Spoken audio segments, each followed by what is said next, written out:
Forever. Dog. Hello, and welcome to Outgrown, where we have guests on to discuss something from popular culture that they used to profoundly identify with and once thought would define them forever, eventually outgrew. I'm Julia Vickerman. And I'm Tom Scharpling. How are you today, Tom? Well, honestly, I'm doing pretty good. I'm having a good day. It's nice to be here. It is. We're 5 episodes in on Outgrown, which is so much fun. It's been so much fun, and we're so excited about the reaction we've gotten with the show, and it's so exciting that people are finally hearing and watching the thing we talked about for a very long time and worked on for a long time. It's been very fun doing this with you. No, it's the best time I could humanly have.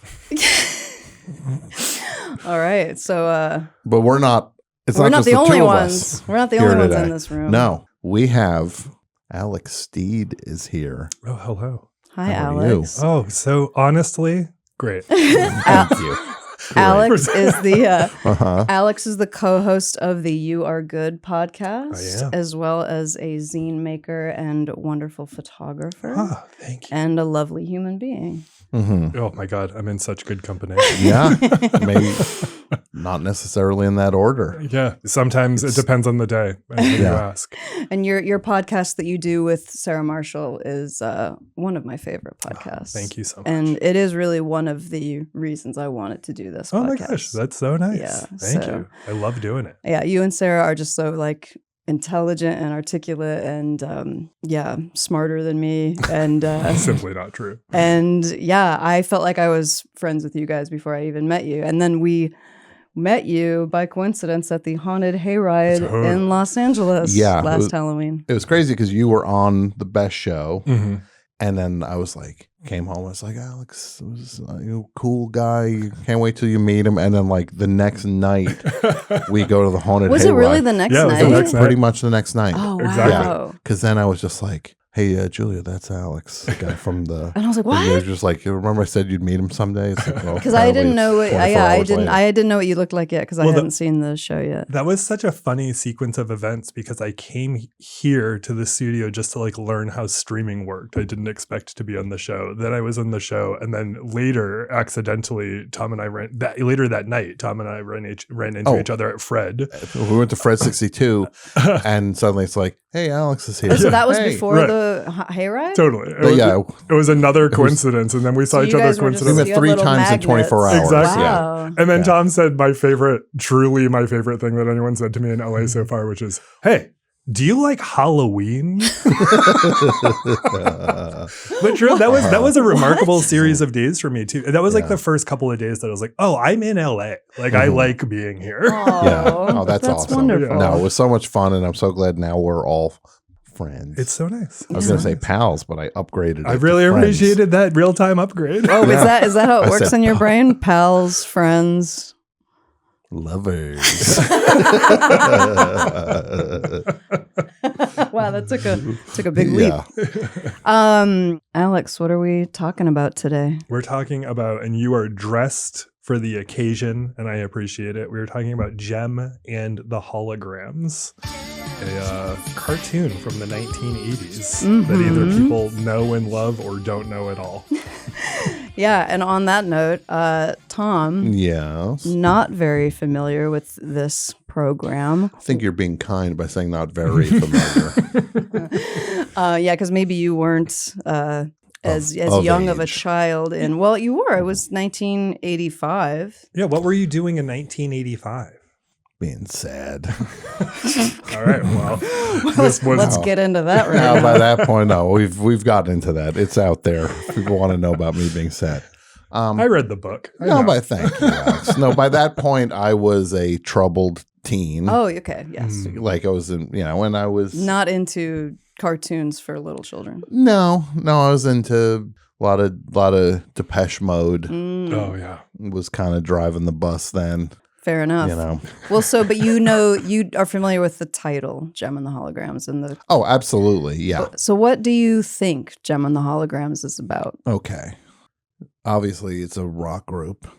Jem is the leader of the Okay. group. I do think there's some sort of identity element to it where it's like, who's Jem is actually this person, and now nobody knows. It's like a Hannah Montana kind of situation. I forgot. Where it's just like your boat, like there's like the real person. It's like a superhero story. It's like Clark Kent and Superman. Beautiful. That there's some version of that, and I'm pretty sure there's a lot of fantastic elements to it, where like maybe flying through the sky and space dimension travel and things like that. Okay. And I think there's a lot of stars zipping by and like rainbows and things like that. Yep. And that You're not is wrong. the entirety of what I know about Jem and the Hologram. What I would guess. Would you guess that she also runs an orphanage? That would not have been my first guess. No, I would not have guessed that Jem runs an orphanage. Is that true? She does. Yeah, I mean, you're not wrong. There are a lot of stars and rainbows. Okay. And but there also is an orphanage. There also is an orphanage. Which honestly, I forgot the orphanage piece until going through the kind of same. the summary, because I was like, Okay. That wasn't the drama I was trying to keep up with as a kid. well, Sure. it's an awfully strange. Well, okay, wait. Let me just read you. For those who don't know, Jem and the Holograms is an American animated musical television series that ran from 1985 to 1988, and the series is about a record company owner, Jerrica Benton, and her singer alter ego, Jem, and the adventures of her band, Jem and the Holograms. Okay. And So she runs a record label and an orphanage? yes, Yes. Of course. as you do. Of course. She gives back. Okay. I like that. And there are, in this record label / orphanage, there are 12 foster girls Yeah. Always around. called the Apparently. Starlight Girls. Okay. And I'd completely forgotten that aspect, because does it ever fit into more than like 2 episodes that they run an orphanage? Yeah, and also like when you're a kid, like I think like the text of shows like this would provide for you stuff to then use your own imagination with your friends and stuff, and you were never like, let's focus on the orphanage part of doing this, or at least I didn't. Yeah. It's like if you're watching Little Orphan Annie, you don't also wish that was a recording studio with rival bands, and it's 2 completely separate But concepts. this to your point about Little Orphan Annie, that this was in the air, because it only just struck me that Punky Brewster is modern Little Orphan Annie, which You're was right. playing off the fact that Annie had just come out. You're right. Orphans were really having Yeah. a big moment in the 80s. Shows for girls had orphans in them. I daydreamed about being an orphan. Of course. Yeah, like it was the thing to do. For women of a certain age, we all at one point were like romanticizing being an orphan, which is definitely. very odd. Yeah. It's like saying, I wish my parents were dead. yeah, basically, it's in a nutshell, you're saying, not into my parents. Yeah, I don't know. I'd I like think a my fresh parents start. loved my constant singing of "The sun will come out tomorrow." Okay. So what is Jem's name? Jerrica Benton. Jerrica. Okay. So Jerrica. You know, Benton. Jerrica, Yeah, the exactly. normal name. Jerrica. So And she's a Nepo baby. Like she Okay. has a record company and an orphanage and Okay. a supercomputer because her father had all of those things and was She a is an developer around orphan. it. She's an orphan. she's an orphan, but her is this her stepfather or adopted father? No, her father. it was her late father left. Oh, so this was like, oh, she's an orphan. Her father, her father passed left away. her Yeah. the orphanage Okay. and the record and the company. record company. But the record company Like- was stolen from her Mhm. by, what is his name? I have it written down. How can I not remember? Eric Raymond. Oh, Eric Raymond. This sounds like a soap opera. It is. It is not a soap opera. not a kid's cartoon. Very a soap It's opera. you could argue, yeah, that it's not for anyone, really.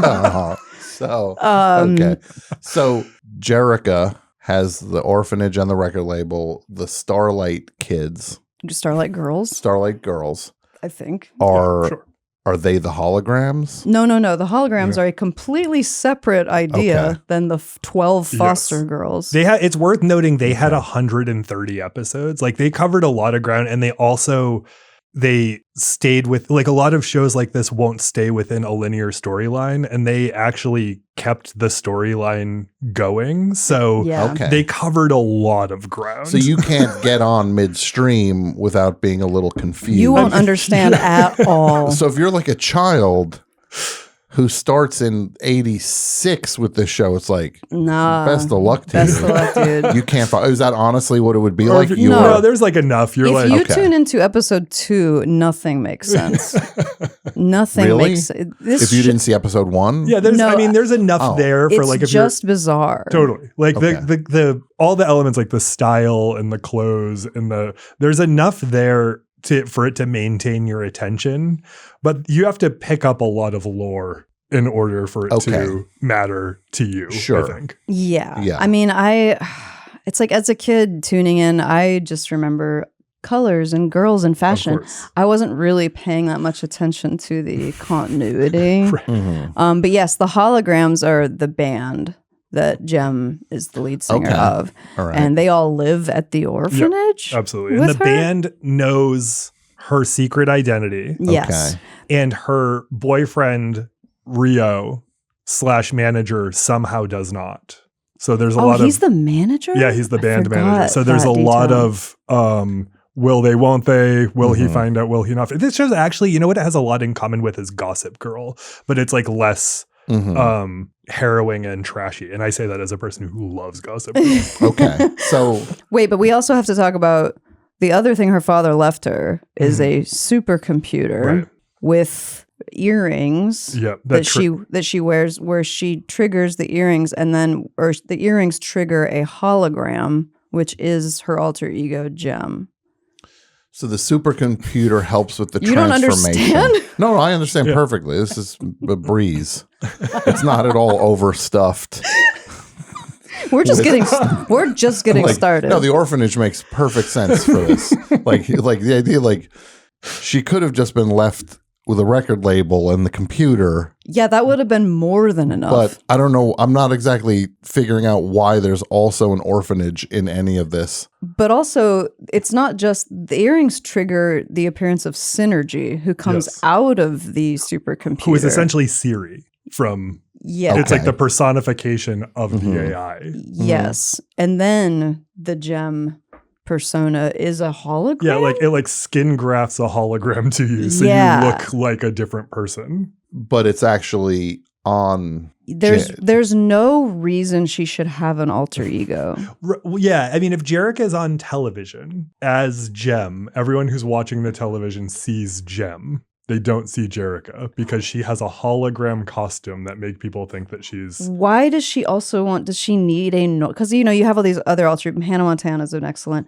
Miley or whatever. Is her name Miley in the show? Hannah? I don't know. I think it is, yeah. Her name's Miley in the show and then Hannah. Yeah. And then, but she... I haven't seen much of that, but I'm assuming she wants to live a normal kid life. Sure. And also wants to be superstar at night. Mm-hmm. But like, Jerrica doesn't... we don't ever learn why does she want a normal life? Because she runs a record label. The reason she has to keep... So what happened was the record label was changing hands from Jerrica's father. You know who loves this? Little girls. Yes, absolutely. Yeah, this is perfect for children. All the property transfer was going through probate and it was going to Jerrica. And then Eric Raymond, who is a bad guy who's a manager at the record company, somehow intercepted the transfer and he got the record company. So he took the record company from Jerrica, and she was like, well, if he's going to take the record company, if he finds out about all this other stuff my father has, then he will take it and use it for evil or something. Okay. So she has to keep it secret. One of those evil record companies. Exactly. And then for whatever reason, her primary form of being able to fund the orphanage is being a rock star. Like the biggest pop star in the world. Exactly. So she signed herself to the label. Yes. And this is all episode 1. This is all episode 1. By episode 2, we're done with all this. Is episode 1 7 hours long? We haven't even covered when they time travel to visit Mozart. But also, well, we didn't. How could we? The other aspect of the show is then Eric Draymond. Is it Draymond or Raymond? I think it's Raymond, okay. but I love Draymond better. Yeah. It's like how the character in The Crow's name is Eric Draven, and it's so just good. subtle. Yeah. The Raven. But okay, so the other aspect of the show that's very important, the actual other important characters are the rival band that Eric Raymond manages. He started his own label called Misfits Music. Yes. And they the are called band, the Misfits, which has nothing to do with the actual real life band, the Misfits. From the pride of Lodi, New Jersey. Absolutely. You know, I met Misfits. and befriended Jerry Only on a plane. Really? And then he would like, he's so lovely. Like he was so, and for some period of time, we would like talk on the phone about what it was like for him to be a dad. It was like a very like nice series of conversations. That's so cool. Because I saw him on a plane and there was just this like cool looking middle-aged guy wearing a crisp new Misfit shirt tucked into his dungarees. Really? And I was like, I like, and we're waiting at the bathroom and I was like, I like your shirt. And he's like, it's my band. And I was like, I know. Wow. And then we Oh, just that's became amazing. friends. And Wow. occasionally for a little That's while, very he would funny. text and just be like, hope you're doing well, Jerry. That's so cool. Wow. Cool. Wow. It was so I nice. I love that. love that's amazing.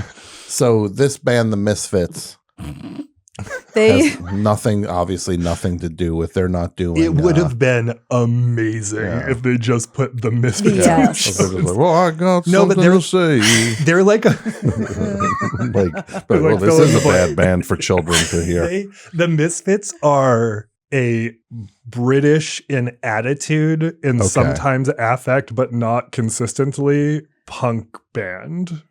But not You British. mean in the show? Yes. Yeah, they're not British because then a Oh. British band comes Oh, in. it's the other later. British. Yes. Yeah. Now, you're is right. this one of those? They talk like that. Yeah, that's right. Yeah, Wait, they who talk like talks white like trash. that? And I want to hear more of that. What was that? Who talks like The what? lead singer of the Misfits is named Pizzazz, and Okay. she has green hair, Mhm. and she wears a lot of pink, and it's This is, definitely I'm not learning a this about comparison. you now. Is this clearly someone's influenced by pizzazz? It's funny because I mean, Gem and the Holograms was hugely important to me, but obviously I had pink hair for 10 years and now I have green hair. So, read into that as you will. Yeah. But, So- but the Misfits run by Pizzazz, their songs, Gem and the Holograms music is very poppy. It's kind of, Aspirational. aspirational. They sing about like Positive. music is magic. Yeah. She's got the power. Sure, so it's Twilight like- in Paris. Oh, God, yes. And then the Misfits, all of their songs are about how great they are at making music and how much of a loser you are. So it'll be songs like Making Mischief, Get Out of My Way. Yes. And they're much more entertaining. Well, that's what I was going to say. There's always this tradition of whether it's The Devil Went Down to Georgia, when you're just like, I prefer the Devil's music when they do the battle. Yeah. Rather than the good Johnny, the good guy's music. Precisely. See, The I Emmett Otter's Jug Band, there was the evil band, and you're just like, they're better. I than- agree with that. The Devil Went Down to Georgia. Clearly, the Yeah. Devil's song is better. But Yeah. I would argue that the Misfits are horrendous. Oh, wow. Because okay. I just listened to them for 30 minutes driving over here. That's a lot of minutes. And their songs all start dun, dun, dun, dun, dun, Yeah, dun, yeah. dun, dun, dun, dun, on the keyboard because it's Not like we're the complex. bad guys. And then it'll Okay. be like making mischief. Like it's like Still sounds very pretty good. nasally. It's definitely got, it's more fun in the sense that it has more attitude Sure. and they're just, it's Okay. outright. The idea that the number 2 most popular band in this universe only sings about how great they are and how much Gem sucks Yeah. is very Yeah. funny. It is Like great. it would be like, I don't know if what's a music rivalry that's existed in the real world. Well, right now, Drake and Kendrick. Well, that's a really good point because that's actually okay. Well, So never mind. Drake would That's be actually- Gem and the Holograms. They then. are having a Gem and the Holograms Yes. versus the Misfits. Well, which would be moment. which then? You both tell me.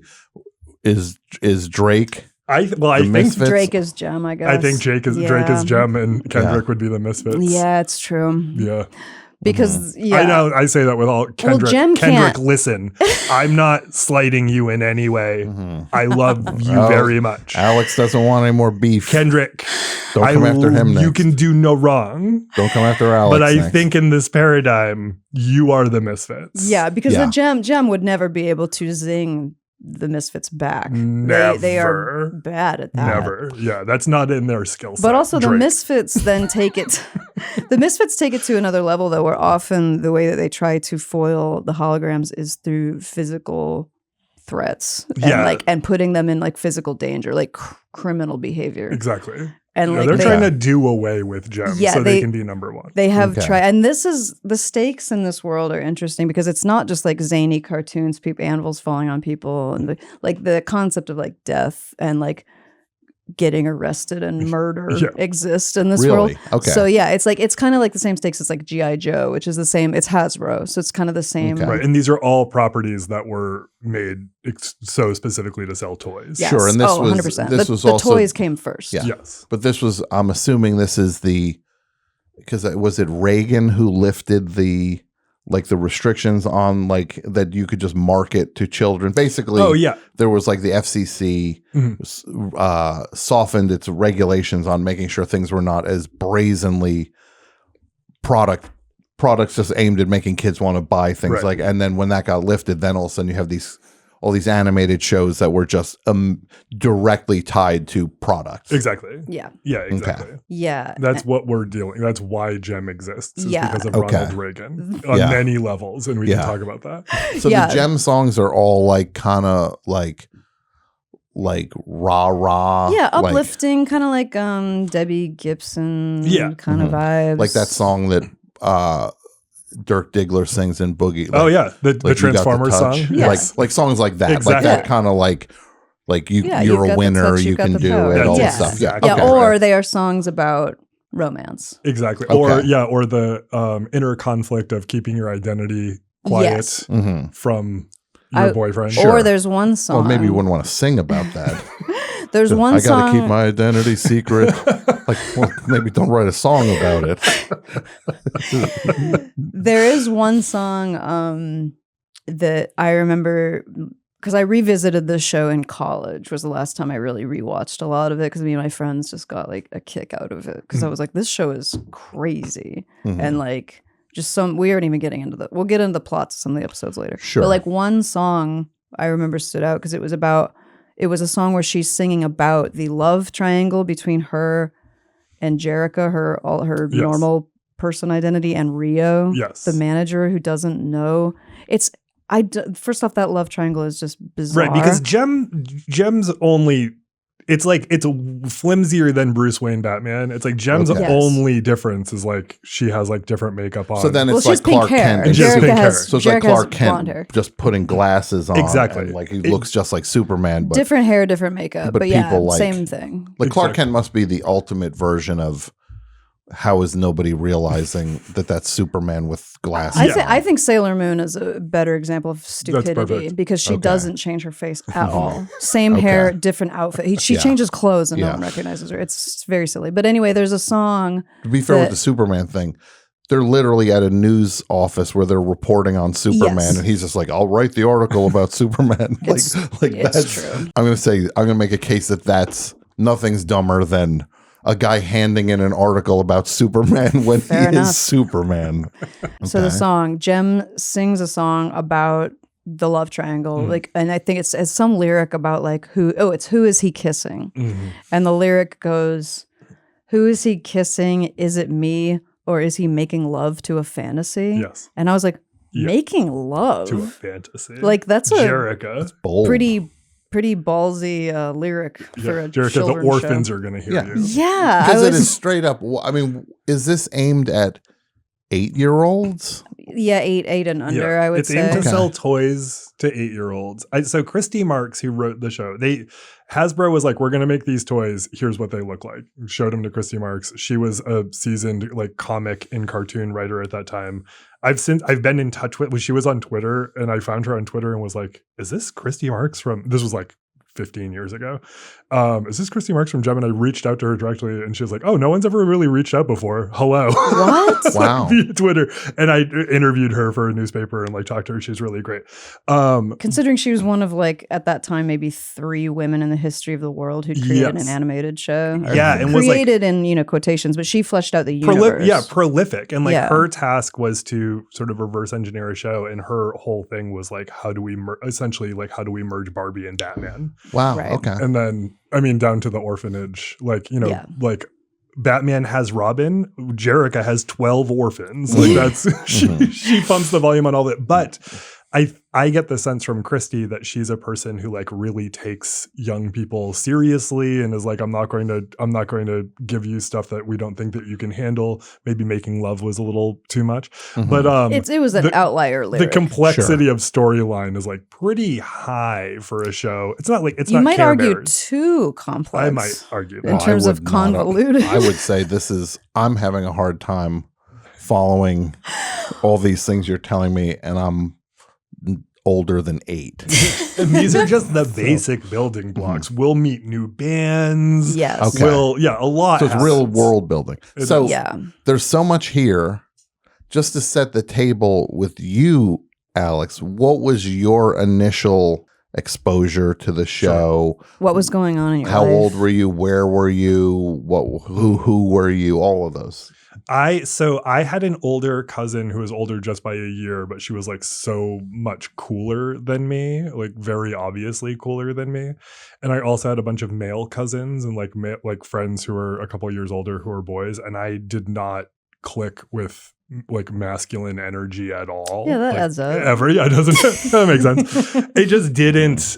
It always felt like vaguely menacing, even when it was nice, like I just didn't like that. Like what were some of the things they were into that didn't like G.I. Joe? Okay. They loved G.I. Joe. Like G.I. Joe was everything. And that just didn't. It didn't speak to me. Like the text of it didn't speak to me. It seemed silly. This is very funny considering I was then like, it is cool, Jeb. But it seemed very silly. Like all of it seemed like camp, and I was like, don't you, like, even then I was like, don't you guys realize that this is like pretty campy? Like you're gravitating towards the wrong things, and like, there's not enough glitter and glam. There's not any glitter or glam. And then so my cousin Marisa, again a year older, cooler, had so many Barbies and had like gem dolls and had all of that, and I loved that entire universe of stuff, and I felt like safe in that universe of stuff. So then I knew about the show from in the reverse order. I knew about the show from the toys, and then found the show, and just like I think these shows, particularly pre-internet, work where it like gives you a fabric or a text to be like, I know who these characters are, I know what the atmosphere is, and then I'm going to go with I spent a lot of time alone as a kid. I'm going to go and just like imagine sort of like how I fit into that universe. Mm-hmm. And my like imagining scenarios in the JEM universe was, for whatever reason, I imagined that my aunt Jem, I have no idea why that was the relationship that I had. My aunt Jem ran a private eye detective agency. Yes. And so I gave her another job. I was like, you should have another job. Mm-hmm. And I worked for her going and solving crimes. Oh, solving crimes. Yeah. So I laundered my masculine fantasy through extreme femininity. Wow, I love that. Wow. Wait, and so how old were you? Starting at like 7, maybe. Okay, so were you watching JEM in its original run or in syndication later? I do remember seeing it in sort of at the tail end of the original run, but I would have been like 5 or 6 by that time. But it ran nonstop on USA. Constantly. All the time. Yeah. So I got it then, and I would watch reruns of like JEM, Saved by the Bell, California Dreamin', California Dreams. I can't remember which it was, and then California Dreams, and then occasionally 90210. But even that to me was like too. This is so funny in retrospect, but even that like felt like too menacing. Like it felt like too masculine. Yeah, too masculine. Or just like the consequences. The consequences, like Dylan's dad gets blown up at some point, and I was like, I was gotta watch that show. Yeah. So this is you're 7. This is a lot to take in, by the way. You just said so many things. We're gonna end up. I never thought I would say, I don't think we have enough time to talk about you as a child detective. I don't think we have time to focus on a 7-year-old Sherlock Holmes. Do you remember what type of crimes you were solving? What type of mysteries? Oh, I don't at all. I think like that for whatever reason that relationship was the most important thing. I can't quite understand it.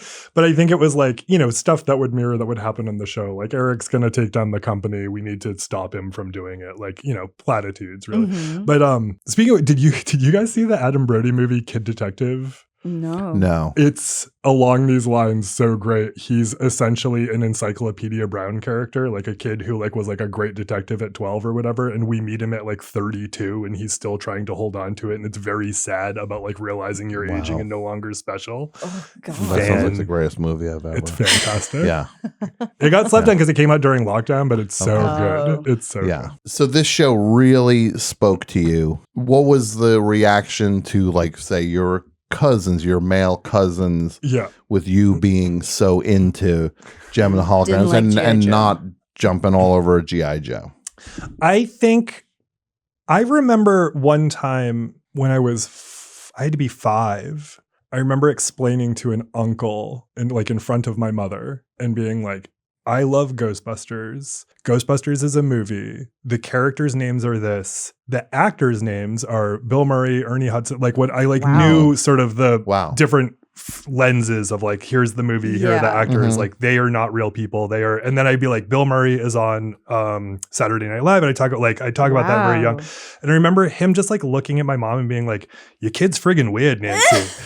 And like that has always been the vibe in the family, is they're like, this kid's a little off. He knows too much. He knows too much. Yeah. And it's like a little upsetting to hear him know what he knows and like what he's interested in. But they didn't like bully me. They were always kind. Yeah. They just did not know what to do. So you didn't buy into the fantasy of film and television? Like, were you always thinking about? I've always, for as long as I can remember, have known that there's this side of it and there's that side of it. Interesting. Okay. So did you know much about? Were you interested in like animation production, or were you more fascinated by like, I know who the voice of Jem is, or the? No, that stuff I didn't quite crack, but it was like animation maybe remained a little mystical. Yeah, to you. yeah. I think that's right. Like that's a thing that I couldn't sort of unpack or know this character from this. Although now I'm like, that's Britta Phillips from Luna and Dean, and like those things are, like many of us, how I relate to popular culture is like the text itself and everything that constructs the text and everything that's behind it. But that's been the case from the beginning. Interesting. You just had this ability to you were more of a realist as a kid in a way. Sure. Like did you feel like you were a young adult as a kid? Oh God, yeah. The whole time you were a kid? It's never my lens or sense of self or myself in the world, I don't think has ever changed. I mean, it's like evolved by way of, how you empathize and what isn't, like all of that stuff has changed. But I can look back at, I was doing this last night. I was like imagining where I sat in the lunchroom with my friends at like 14. And I remember the conversations and stuff, and they were very similar to this conversation. Really? Wow. Yeah, cool. So you've always had people around you, friends who support. I've had friends who are supportive, and they're like, what is he talking about? But they've always been lovely. Sure. Did you ever get bullied at all for liking Jem? I got bullied for being faggy. One could argue those are two in the same. One in the same. And I'm using the terms that were expressed when I was being bullied specifically. Yes. But yeah, I got bullied occasionally for being light in the loafers. But yes. I got bullied for being heavy in the loafers. Really? I see. Bold dyke, I believe. Absolutely. In the other direction, you understand. But I also have always been very tall, although I was like sort of sickly skinny. But I was tall enough where most people weren't like, I'm gonna beat you up. Yeah, they couldn't just shove you around. I had that also because I was taller than most kids, but I was a stick figure too. So same. Nobody, like, that was almost just enough to get you by, even if nobody could realize it's like, this kid's not strong. He's just he's taller than us. Yes, I don't want to be surprised by his ability. Yeah, I'm pretty sure he's not. If anybody would have taken a step back, they'd be like, oh, we could beat that kid up very easily. He's just taller. There's actually more area to punch. Absolutely. On a tall kid. This was very my experience. Yeah. So you found your thing. Did you feel like you said you had some people who just kind of got you, but kind of were like this kid's weird. What did it feel like? Did it feel like this was all yours and you were like, this was your special thing? Yeah, definitely. I mean, before we were connecting I think we all relate to this at the table. It's like there was a time before you could relate to people who were deep into your affinity group, and you could find every one of them on the planet at the time. And so there were like shows like this where your relationship felt very special and sort of very singular. Yes. And it wasn't like when I was in high school, there were the classic, there was like a small handful. My high school was grades 8 through 12. It was in rural Maine, and there were 400 kids in 4 grades. So it's not a big high school. Sure. But I remember, there were some kids, the like smart stoner kids who were a couple years older who would like have people over to their house to watch Twin Peaks on Laserdisc. And so like I eventually met people who got it, who like got stuff.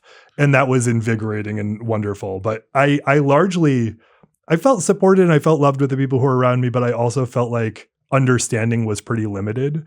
And so I started around like 14, 15 hitchhiking to the city, which was like 30 miles away, to go be around like punks and queers and you really hitchhiked, like legitimately. And which city are we talking about? Portland, Maine. Okay. 64,000 people. The big city. The other Portland. The other Portland. Was it, so it was safe, obviously. You're still with us today. I'm still, yeah. There were, I think there was maybe an occasional dodgy situation, but I did that. And then I got a learner's permit that I never used with a licensed driver and drove myself everywhere. So how old were you when you literally put your thumb out on the side of the highway? Because I've never hitchhiked before. Yeah. I was terrified. I enjoy being alive. So. Sure, yeah. It started because my friends, like everyone in a rural area, like has to go to the city for some reason to like run errands or their job is there or whatever. And so I would start by asking my friends' parents if they were going in for work, if I could get a ride with them. Okay. And for some reason, my dad was often sick, and like people kind of knew that I was I was really a feral child, a unmonitored child. Okay. And so for whatever reason, a lot of people came through on that, but there would be times where it didn't work out and I would have to like find somebody who I did not know to give me a ride, or I would like summon a car on the side of the road. But once again, I feel like we could talk about that for like an hour of the people you hitchhiked with. So again, you're 15? 15. Okay. I think started at 14. Okay. So you started hitchhiking at 14. Mm-hmm. And when you would go into the city, just what would be the places you would go? I would go to the mall because that's where you could find everyone hanging out. Everything. And then the mall was in a commercial district called South Portland, which is not, there's a Portland, there's a South Portland. South Portland has a commercial district where the mall is.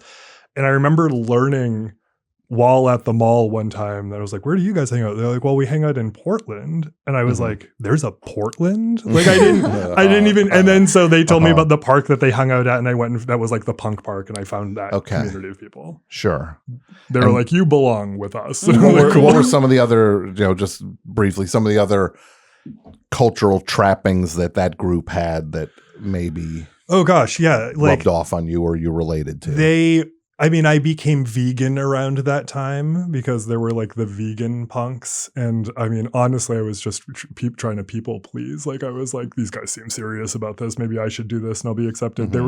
Some of them maintained a food not bombs table. So we would like make inedible rice and beans to hand out to people. Oh, that's nice. It was like that sort of. So there's a lot of community awareness and political awareness coming out of that. Totally. Zines. I got into making zines. That's when I started making zines. Were you, did you get into like activism and political awareness because of JEM and the Holograms when they went to visit the president? When they saved the president from a kidnapping at some point, which is fantastic. Yeah, the show starts with just music industry type stuff, and then by later episodes they are literally visiting the president. They're saving the president. They are going back in time to visit Mozart. Yep. They are ripped from the headlines. Yeah, the Misfits sick a mechanical shark on Kimber to eat her, and so this she doesn't win a competition because of the supercomputer helps them travel. I think Tech Rat built the time machine in a garage. I believe. Don't know who Tech Rat is. Tech Rat's great because he looks like a movie sort of caricature idea of like what a new wave guy looks like. Okay. But his voice is like a Ninja Turtles villain. Isn't it literally Cobra Commander's voice? Oh, you're right. It is Cobra Commander's it's the same voice actor who also is very nasally. Yes. So, evil. Nasally. You talk like this if you're evil. That's a good sign, a signifier. Yes. If I ever come across somebody who talks like this, I'll be like, you're evil.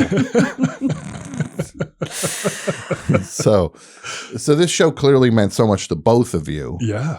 Because, and what did it represent that made it so special? Well, I think for me, I mean,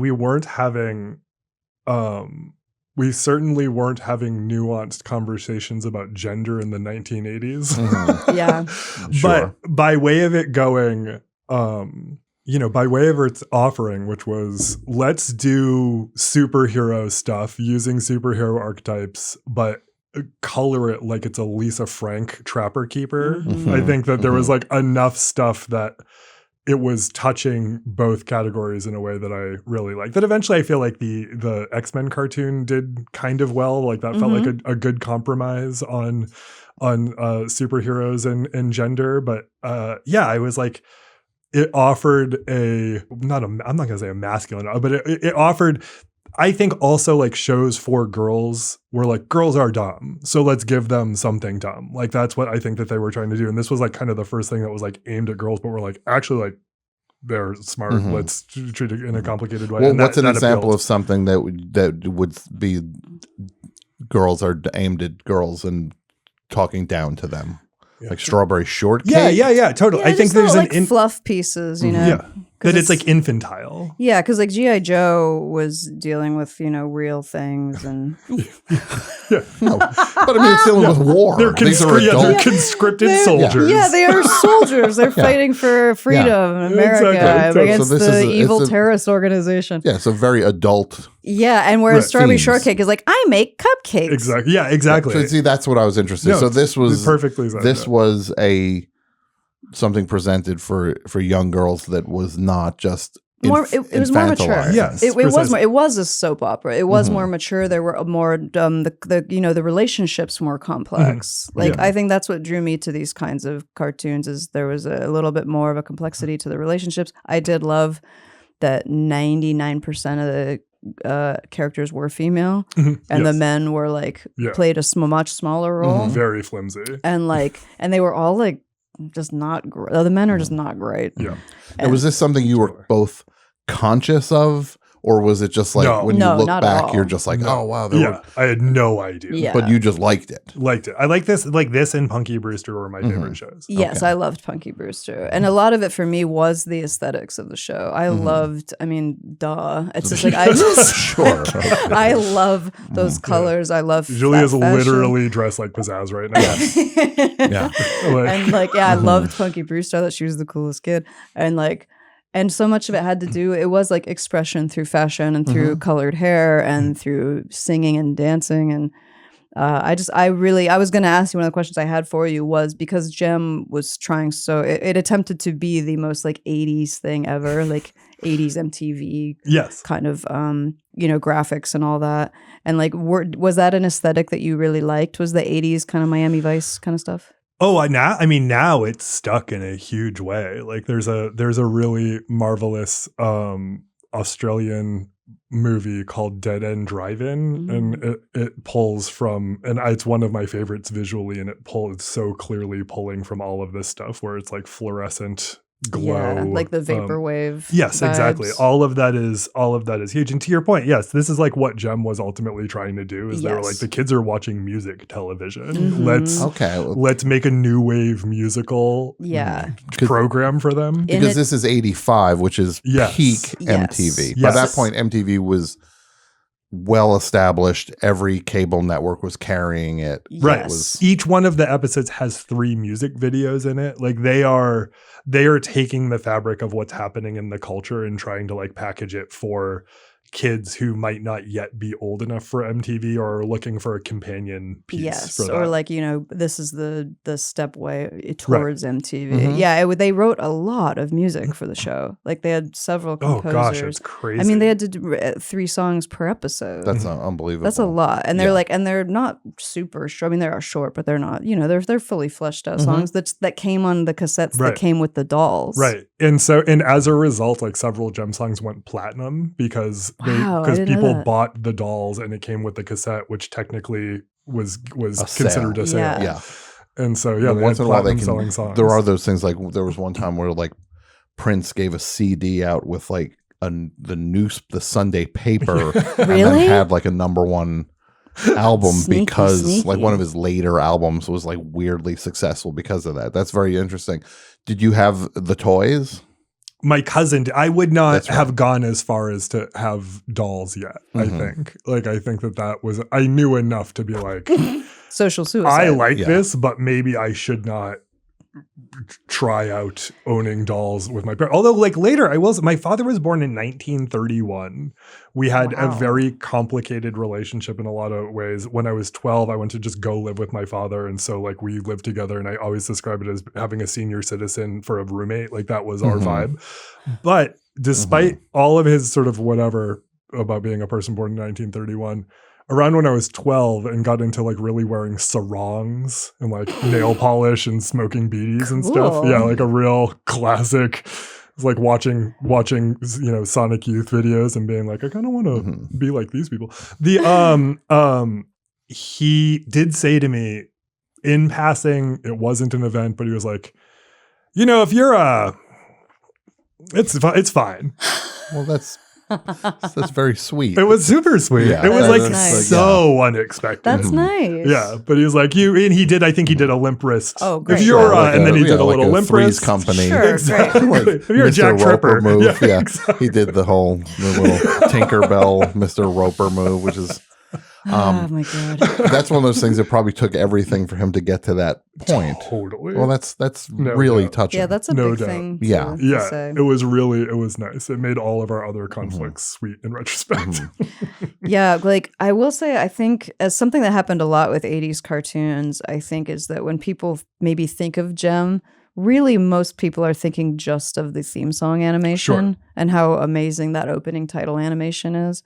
Whereas compared to the rest of the show is like, is television animation, 80s TV animation, which is usually garbage. Yeah. And like, Yeah. The like B-roll of the band playing in the videos is the same B-roll in 130 music videos. It's Yes. like they're just Wow. Mhm. using clip art basically. yeah. And I don't know if they did as much like reuse as like He-Man. You know what I mean? He-Man Mhm. had those like rotoscoping reuse scenes. Like every time he'd punch the camera, it was like reused from episode to episode. But like, but yeah, it's just really that title sequence, kind of like similar to like, I don't know if you remember Thundercats. Oh, sure. Yeah. Like It has a lot of the same camera moves and stuff. yeah, the opening title sequence was so beautiful Mm. and like a stunning like work of art. And then you watch the show and it's just like,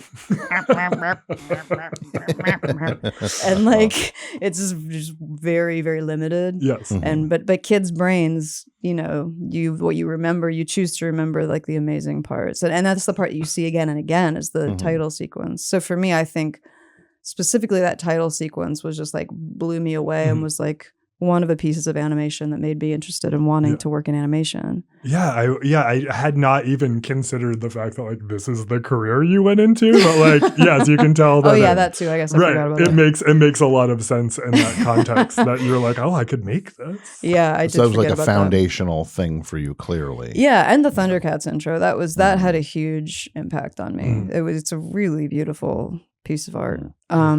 But yeah, I want to know more about what was like the tail end of your Gem obsession and like what replaced it. Oh gosh.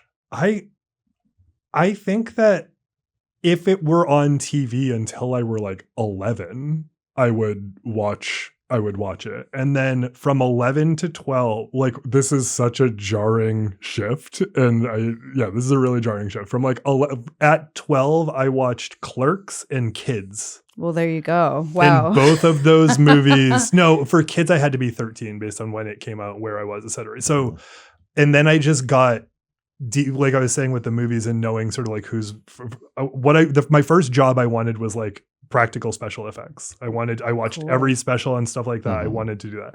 And then the 90s, as soon as I learned about like the history and what was going on with regard to like 90s independent cinema stuff and could picture my relationship with like what was on screen, but then also like maybe making stuff, my coming of age into adulthood was just like, okay, leave the childish things behind. I am into movies that say inappropriate things and or make you feel uncomfortable. Well, kids will do that. Yeah, kids will do it, yes. It welcomed me into the world. First frame of that movie, I'm uncomfortable. Absolutely. Well, and now I've recently been in sort of like looking at all my photography influences and stuff that I'm interested in there. I've reverse engineered all of the stuff that I was moved by or influenced by in one way or another were like all people who came out of the skate photography scene. Okay. So I just went from, pretty gay cartoons to indie skate culture, zine, punk, etc. That was, and then I felt very welcome in that community by either extremely dour, serious people or very whimsical people. Yeah. And I feel like music is the connecting tissue among so many of these things. I mean, music is an important part of JEM. It's an important part of skate culture. Totally. Music was the huge. I don't even think I would have identified that, but that's absolutely that was the. Would you meet people, like-minded people who also had the same love for the show? Oh, sure. Once you started talking. Yeah. I remember meeting, so there were in, I don't know what punk communities are like now, but at that time it was there were very serious crust punk, in retrospect, kind of insufferable people. And then there were kind of not in retrospect. It could be. Actually, could have been at the time. Could have been at the time. I was just I got to impress these people. Yeah. There was that, and then there were kind of people who were just didn't know how to fit into their own circles in one way or another, and those were the kids I loved the most and who I related to the most. And they would wear chunky plastic fluorescent jewelry and dye their hair and do I imagine that I don't know what you were like as a kid, but I imagine if we met at that time we would have gotten along. Oh, absolutely. I'm sad we weren't. Friends as children. Yeah. So I remember I would hang with those kids and we would just eat boxes of Lucky Charms and smoke weed in the park, and that was those were my people, and they all had a similar series of influences. And over the years, what has been your relationship to JEM and the Hologram? Oh yeah, did you see the movie, the live action film? Refused. Yeah, I was pretty angry. No, I was pretty upset when they made that movie because it felt. I mean, it was made by the guy who made the live action G.I. Joe film, so they were self-proclaimed lifelong fan of JEM. Well, I can't tell by watching any clip or trailer for that film. It was more just a rip-off of Josie and the Pussycats. Sure. And also the storyline was the Josie and the Pussycats story, the movie Josie and the Pussycats, where it was the lead singer's getting more attention than the rest of the band. It was infighting between the girls, which was something that JEM didn't do. No, that wasn't the Holograms. Although they did have that one episode where Kimber and the other, remember that? Where there was one episode where Kimber and the Kimber equivalent in the Misfits. Stormer. Yeah, a very different name. They felt neglected by the rest of the band, and they created their own group for one episode. But that's one episode, and also that involves women banding together. Right, so it's I hate that story of the infighting in the band. I just think it's so boring and overdone, and the fact that synergy was no longer this. First off, they took JEM out of the 80s, which is mistake number one. Yeah. She lives in the 80s. Yeah, she lives in the 80s. It's that's the show. It's a love letter to 80s aesthetics. Yeah. And if you take it out of that, and if you remove all the campy elements and all the convoluted, crazy batshit stuff, it's not JEM. Don't call it JEM. I'm a huge fan of the paradigm of the Bewitched movie paradigm where you take the characters in the IP or the Brady Bunch the movie paradigm. Love the Brady Bunch where you take them out of their paradigm, where you take them out of their sort of context and put them into a modern context. Give me that JEM movie. Yes. When I saw the Barbie movie, what I was thinking so much of the time was this could have been what the JEM movie was like. Oh, sure. These aesthetics, these colors, this bright. It's just I was this could have been JEM and people would have loved it. But of course Barbie has to step in and take all the, it was like, and Barbie had that competing Barbie and the Rockers. Toy line. Yeah. Yeah. Jem created a situation that Barbie felt like they had to match, where Barbie made equivalent toys. But I think Jem's line outsold They did. the Barbie and the Rockers line. But oh, sorry, go on. Oh no, I was going to say you had the Jem. You had the dolls. I did not have the dolls because they were too expensive. They were, and by the time I watched Jem, you couldn't buy the dolls anymore. They were because I didn't see it until it was syndicated in the early 90s. And that stuff just cycles through. Where but I did eventually come upon one Jem doll that was gifted to me by a friend who, like, one of these mean girls you become friends with, who she's like, if you want to be in my club, you have to do something mean. Wow. And it was like when I was like, okay, I'm lonely.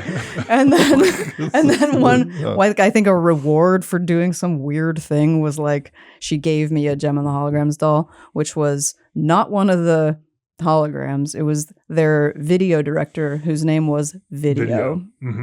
And their choreographer's name was Dance. Yes. Which, you know. They were like, there's so many names that these kids have to remember. Let's throw them a bone. Sure. Yeah. And also, like, the fact that Rio was the main love interest, and then come season 3, they introduced another love interest called Riot. Yes. So there's Rio and Riot. Yeah. And all of these guys, like, in theory, they had like such... It felt like they thought that they were drawing on punk, but eventually we get into like Sunset Strip territory. Yes. And like, that's who Riot is. Yes. Is like Riot He's is like a basically... hairband guy. Yes, Riot is the hairband of the time. But like the guys were also, I enjoyed the look of the men on the show because they had like purple hair and shit. So it was like, I was like, oh, these are fun boys. It wasn't as boring as, it wasn't as boring as like Snake Eyes and Cobra Commander. And note to myself: dye my hair purple. You would look nice with purple. You would hair. look great. It would match your shirt, kind of. Well, like I said, I always have to wear the shirt. I'd wear a different shirt. It's like, I don't like the hair anymore. Could be like, like Jay Mascis is really into purple. Like he looks good in all the purple clothes. Okay, well, maybe you could do it. Look, the night is young. Jay, you look great. So, you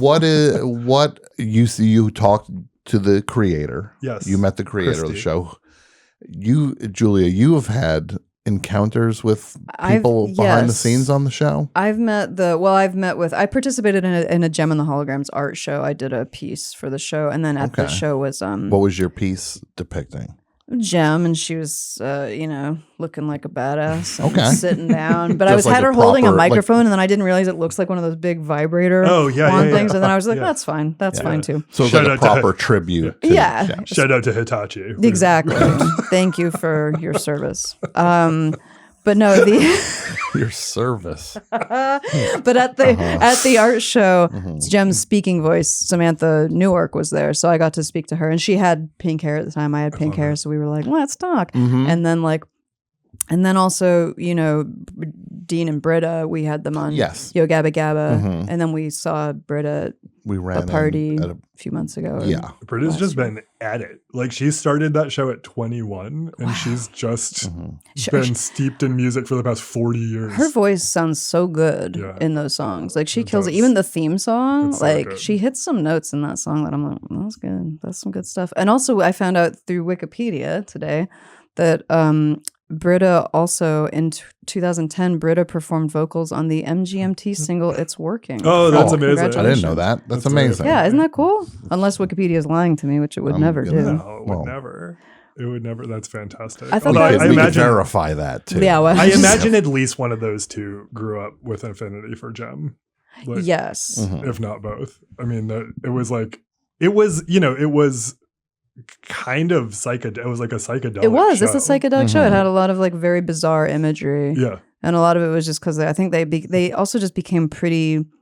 Judging by like the episode summaries, it's like they became pretty desperate and weird for more stories. There's a reason this didn't last more than Well, there's that race. There was like the race for syndication, I'm sure, and then they like towards the end they had like 50 good stories, and then they're like, we really gotta pull when they meet Mozart and he laughs like that.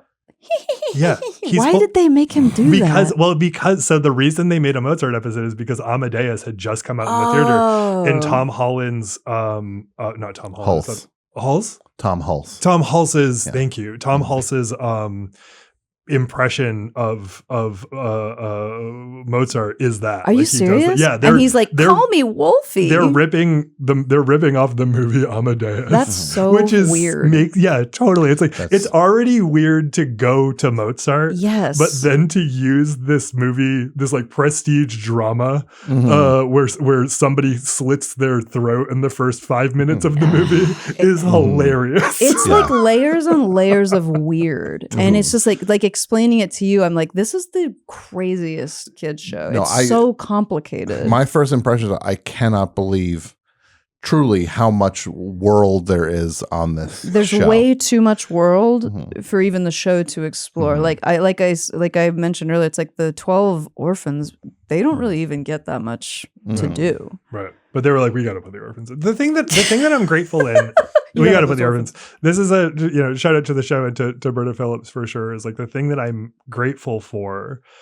And I've been hearing this a lot. I've been listening to Yassi's Bandsplain series on grunge and like and the thing that I didn't think about until she had framed it, and I'm sure a lot of people have written about it since, but I wasn't paying attention. But the thing that she put into perspective for me is like when all these Seattle soft boys come onto the scene and like start advocating, even though they're picked as being the stars and they're like pretty white boys largely who are the ones who are getting picked to represent it. They're going out and like advocating for women who are singing and sort of like mentioning their influences and doing that whole thing. And I feel so grateful to have come up in that time when that was at its hugest, because I never think that it's like 2 years earlier, and I'm just reared on Cinderella. Yes. Like it's a whole different scene or vibe. And I could have fallen for some of the trappings there or whatever. Sure. And she's on the show mentioned like when you hear quotes from people, she'll mention in the show quotes where people are like, they'll say this thing that I remember being shocked the first time I heard someone say it with certainty, which is like a guy being like, well, I don't really like female singers. Like I don't like listening to it. Right. And I remember the first time I heard that among like when I found like the hardcore kids in punk, and like those became my friends very quickly. And I remember like someone who today, very intelligent person, said just so matter of factly, like, women singers aren't good. Like it's like not a sort of good thing or whatever. And my first fantasy as a child was to be in the employ of JEM, who's like this female singer, and that so for me normalized a thing that was not normal at that time, which was like that a woman singer could be great. Actually, the entire universe of singers, they're largely only women. Yes. I love that you didn't have a crush on JEM. You didn't want to be JEM. You wanted to work for JEM. Yeah, and have her be in the family. Yeah. So I got some of the residual cool maybe, but none of it was, I don't think any of it was, not sexual, but and none of it was like a pining or a longing. It wasn't. The characters were not very like crush worthy. No, they had nothing to. A lot of that was based on just terrible animation, honestly. Yes, exactly. You can't really have a crush on something that's so crappily animated. Yeah. Well, and they had, with respect and love to the people who made the show, like they weren't deep, like multi-dimensional characters. Like they had a lot of drama, but there wasn't like, this is one of JEM's like side quirks that you love to find out about. She's like a Mickey Mouse kind of vibe. There's really no personality. It feels there. like a quantity game. It is. It's a quantity everybody game. Gets one trait. Yeah. But there's a lot of people with one trait. Yeah. And then the whole generation of people who came up on that show were like, we should make cartoons, but the people are depressed. Like that was like that was when things changed. Like I would say one of the most interesting things about the character of Jerica / JEM is that she is having a love triangle with Rio, and it's herself. That's the weirdest thing about her. Wow. There's something in there. And Rio is also like he has like anger problems. Yeah, he's very angry all the time. Kicking he's stuff angry, and it's not cool to kick stuff if you're angry. It's not cool. Particularly if you're in a relationship. He's like punching a hole in the drywall. He's often doing that, but he is angry. I'm not excusing it, but he's angry because he's always being kept in the dark about a thing that is immediately in front of him. It's deception. He's confused. He's in a constant state of confusion. He's being Truman showed. It's betrayal, frankly. So she's pretty messed up. Someone could say it's proto gaslighting. She Gaslighting for kids. She was the ultimate gaslighter. This is the cartoon. This is the adaptation. Is make the show, but actually give it the adult dimension. That's what I wanted the movie to be. Is I was like, I wanted them to like take, as the Brady Bunch movie did. It like took these things, and then it was like, why don't we talk about how weird that thing was in like in the light of modern day with all our like new perceptions of mental health and human behavior. And someone in JEM would get canceled so fast. Like gosh, they just immediately All someone of on them. the I mean, I think Pizzazz like threw Kimber into an active volcano at one point. or we'd welcome it. Or they'd get elected. They'd get elected to office. Exactly. That's true. You're like, you're canceled. You threw someone in a volcano. Wait, before we wrap you're canceled. Before we wrap up though, I do want to know, did you ever do any kind of like fan art or fan fiction or Oh no, like I drew a lot as a kid, and JEM never factored into that, but I ended up gravitating. The other thing that came into my life around the movie time was video games. And so I drew largely the characters from Mortal Kombat, which is a whole different. Oh wow. Which characters did you enjoy drawing the most? The women. I feel like you and I have a lot to talk about. Yeah, like Kitana, Milana. You might be the same person. It is. We had lunch. We had lunch Split the in other day, half. and it was shocking Yeah, how I many know. like biographical parallels there were. So, like, No, for you to just say the words Mortal Kombat coming out of your mouth, I was Yeah. like, wow. Yeah. That is my number one most played song oh at my the God, gym. so Yeah. good. Is the Mortal Kombat song. Rightfully Yeah. so. That's very funny. So you did not like any of the male characters in Mortal Kombat? No. They were very silly. There are so many. They were very silly. Yeah, I mean, all like enduring today, like pretty much like everyone who I'm friends with are either have, interesting to radical relationships with gender or punks or sex workers. And so like I Yes. feel like that goes back to JEM somehow. And not that like JEM influenced it, but that's who I already was. And it was the first thing that I saw that I was like, oh, these are like Yeah. I get these people. I hope I can meet them out in the world. And then, fortunately I did. And then fortunately I moved to Los Angeles. Yeah. I know. It's like you gotta move somewhere else to Totally. To find find those us. people. But I also, as a kid, just always wanted to live in California. So like it's, Yeah. because I assumed that those people were here. Oh, Sure. same. Yeah. And I moved out here. They are. Yeah. Who knew? So Alex, what is your 2024 looking like? You're doing a bunch of different things. Yes. I'm making the show You Are Good. I'm making a short series about Lyle Lovett and other sort of mythical other people who've created interesting myths about themselves. Okay. I'm working on another show about the history of photography that came out of skate culture. So the stuff we were talking about earlier. Okay. Yeah, I make shows and stuff and shoot photos and make zines. You love making things. I love Yeah. making And you love things. collaborating with people. I do, totally. Mm-hmm. Yeah. Love it. So doing a lot of making. No. Well, this is awesome. This was so much fun and such a great, insightful conversation. Yeah, honestly, I feel like we just barely scratched the surface of Yeah. so many things. Watching Yeah. your face the whole time was a joy for me. Well, to watch that's- someone receive this information. Yes. I feel like it's like the Matrix when all the stuff he learns how to fight, how to do this, how to do that. But like none of it's stuff you wanted to know. Stuff, exactly. It's like, this is like the pills that were left over after Neo got the good pills. I got the pills to teach you all about JEM and the Holograms. It's like the pink glittery pills Yeah. that won't really help you with Yeah. anything. No, this is so much fun. Yeah, it was very fun. Yeah. Thank you so much for coming on and joining us. It was lovely. Thank Yeah. you. All right. And we'll be back with another episode in a couple We weeks. sure will. Yeah. Thanks, All right. everybody. Bye, everyone. Bye.